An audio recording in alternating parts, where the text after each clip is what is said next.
datang kepada Encik Hamdan. Nama saya Durul Hassan.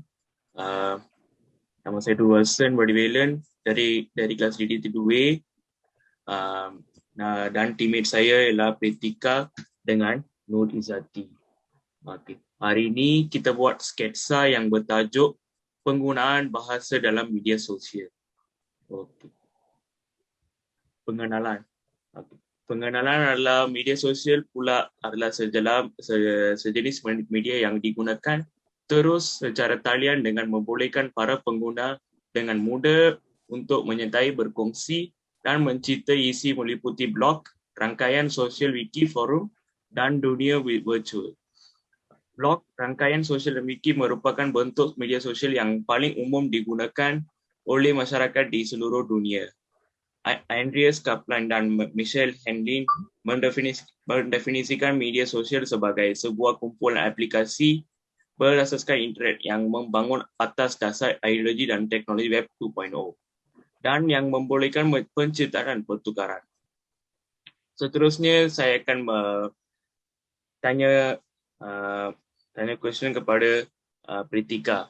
Question saya ialah apakah jenis-jenis penggunaan media sosial yang kerap digunakan di Malaysia?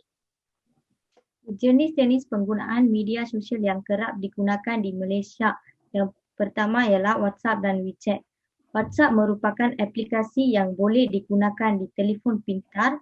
WhatsApp Messenger membolehkan kita untuk bertukar maklumat dalam bentuk pesanan ringkas, gambar, video dan audio.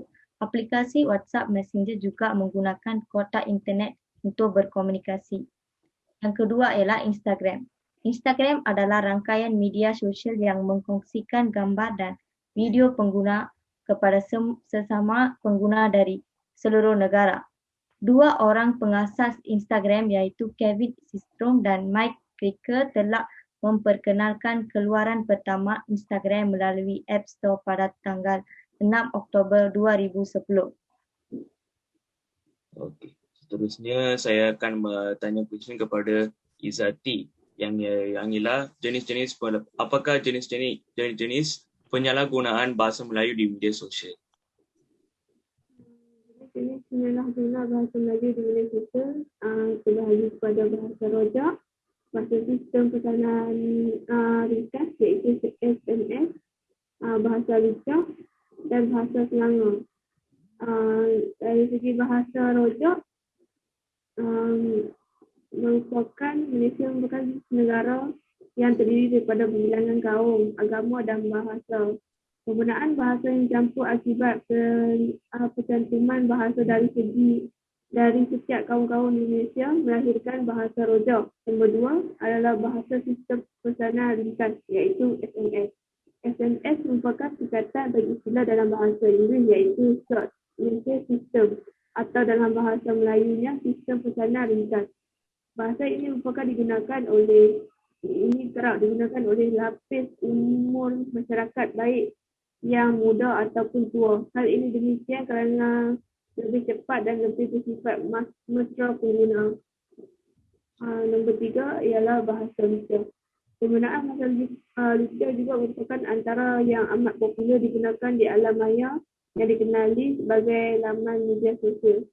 Bahasa lidah ini menjadi salah satu bahasa yang menyumbang kepada pencemaran terhadap bahasa Melayu. Bahkan, penggunaannya mampu membuat seseorang berasa malu untuk membawa setiap penulis yang disiarkan sama ada di Facebook, blog dan sebagainya.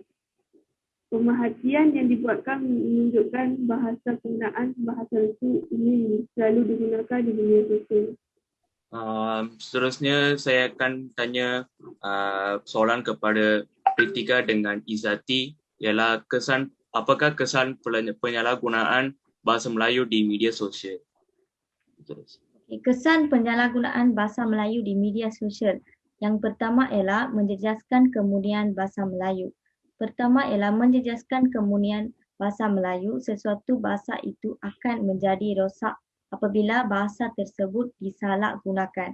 Sebagai contoh, penggunaan bahasa dalam khidmat pesanan ringkas, SMS dan bahasa roja digunakan dalam laman sosial.